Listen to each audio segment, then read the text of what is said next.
Les musiciens zaïrois, après des années de production, de succès, se retrouvent souvent fauchés. Quel est votre sentiment? C'est pas étonnant. Moi, je crois que tous les artistes zaïrois qui ont marqué leur vie d'une pierre indélébile de leurs œuvres ne meurent jamais pauvres. Ils meurent riches. Mais les lieux et les emplacements où leur richesse s'entasse est tellement épars qu'ils ne maîtrisent pas eux-mêmes de comment mettre la main dessus pour pouvoir subvenir à leurs propres besoins. Cela est un problème d'organisation et de structure d'ordre général, pas d'ordre individuel. Prenons le cas de notre grand maître Lomo Makiadi, dont on a fait beaucoup d'éloges sur le plan structurel, organisationnel et tout. Et quand il est mort, après sa mort, Dieu seul sait. Et je regarde ma caméra. Si ces enfants me regardent, ils savent quelle souffrance ils ont, quelles difficultés ils ont, nonobstant et malgré quelques monuments de bâtiments qui sont debout que leur papa a laissés. Je crois que cela va avec les structures du pays même. Comment voulez-vous un pays qui ne pose pas des bases d'après les bonnes santé des gens?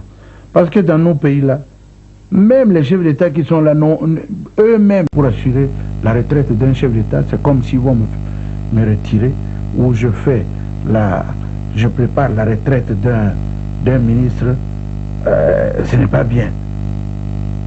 Donc, un ministre, quand il quitte, s'il ne sait pas bien maîtriser sa petite richesse, il devient délinquant. Un chef d'État qui quitte, il est à la merci de tout le monde. On le prend, on lui coupe les oreilles, le nez et tout, on le tue.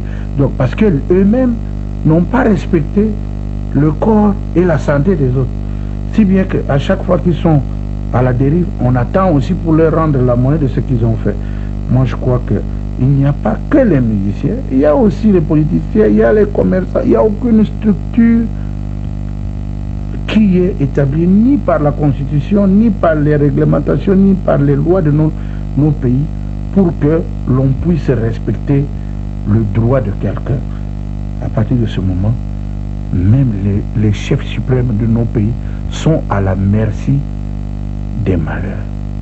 Après l'occupation de leur poste ou de leur fonction, c'est de leur faute. On veut savoir comment l'inspiration vient dans une chanson comme Réquisitoire. Je crois que cette inspiration, elle est très facile à venir, parce que d'abord je me suis fait un devoir avec moi-même et une obligation que dans tous mes albums, je vais inclure une chanson à caractère politique non moins gênant. Je ne partirai pas d'une chanson qui générait ni l'écoute des apolitiques, ni les écoutes des politiques.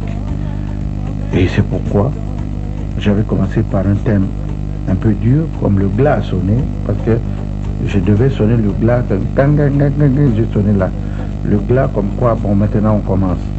Et j'ai continué avec Réquisitoire pour attirer l'attention du peuple et de ceux qui se croient être les autorités, que l'État dans notre pays n'existe plus.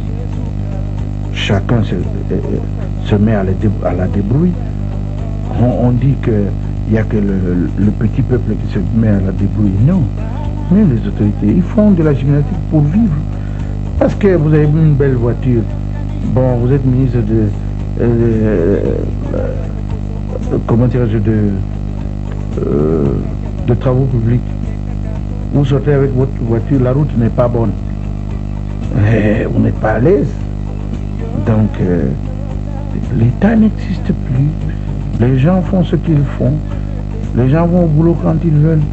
Et non seulement ça, le pays va tellement à la déprime que bientôt, un petit pays ou un grand pays quelconque naîtrait avec des idées expansionnistes en Afrique, viendrait un jour planter son drapeau aux Zaïre et dire bon, je vous fais marcher au pas. On ne pourra plus faire autrement. Parce que telle est l'histoire. On ne sait pas d'où viendra le vent de l'impérialisme ou de l'expansionnisme. Qui savait qu'un jour l'Allemagne serait à la base de la première et de la deuxième guerre mondiale, alors que c'est les peuples du même sang avec les Belges, les Français, comme ça. Et c'est ce que j'attire l'attention des Aéros. Il est temps qu'ils se réconcilient et que les responsables qui se disent de droite ne doivent pas négliger ceux qui sont de gauche. Et que ceux de gauche ne doivent pas négliger ceux de droite. Ils doivent pratiquer ce qu'on appelle la tolérance, l'acceptation. Parce que nous avons tellement perdu de valeurs, d'archives vivantes, que le peu de gens qui nous restent là, que on puisse les garder, ne serait-ce que pour tirer des enseignements. En tant que le doyen des artistes zaïrois, comme nous avions déjà chanté à l'époque de la table ronde et on a continué, et même pendant la Deuxième République,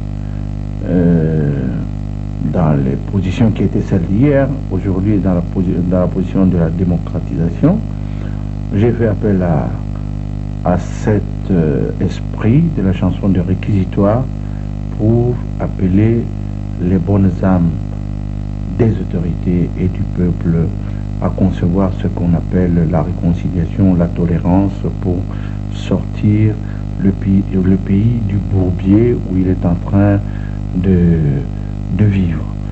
La génération qui vient, qui sont après nous, parce que ceux qui sont au pouvoir aujourd'hui ou ceux qui ont été au pouvoir hier, ils ont adhéré à la politique à l'âge de 20 ans, 24 ans, 30 ans.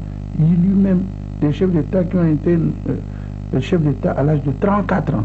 Aujourd'hui, tu vas te présenter à 50 ans, je vais être chef d'État de mon pays. On dit, ah, il est trop jeune. Ce petit-là, qu'est-ce qu'il veut? Ah non, il est temps que la jeunesse montante puisse s'intéresser à la politique. Il y a la richesse dans ce pays-là. Il y a tout dans ce pays-là. Tant que les Zaïrois jeunes, qui aujourd'hui a 19 ans, 20 ans, 30 ans, ne veulent pas s'intéresser, un beau jour, il y a des gens d'à côté qui iront prendre ce pays-là et ils se mettront à genoux pour commander leur propre richesse. J'appelle à toute la jeunesse de prendre conscience qu'ils doivent faire la politique.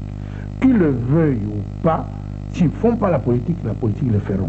À notre époque, nos pères nous disaient « Ah non, ne faites pas politique, vous allez mourir, on va vous tuer. » Mais si on fait maintenant le constat des personnes apolitiques qui sont mortes par rapport aux politiques qui sont morts, ceux qui se sont le nombre le plus élevé de rescapés, ce sont ceux qui n'ont jamais fait de la politique.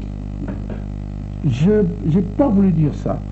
J'ai voulu dire que ceux qui sont restés plus en vie, ce sont ceux qui ont fait la politique. Et la politique de pointe, et la politique de dictat, et la politique de submersion des autres. Parce qu'ils se sont entourés de tous les outils possibles, financiers, militaires, sécurité, pour que l'on ne puisse pas les embêter. Pourquoi nos enfants ne s'intéresseraient pas à la politique? Je ne les envoie pas à la mort. Qui me disent, s'ils ont un oncle qui était maçon, qui était fonctionnaire, mais la plupart sont morts parce que le pays a été tellement mal préparé que ces fonctionnaires sont morts de découragement, de maladie, sans les moyens de se soigner. Ces maçons, ces musiciens, c'est tout le monde. C'est comme si c'était des gens sans défense.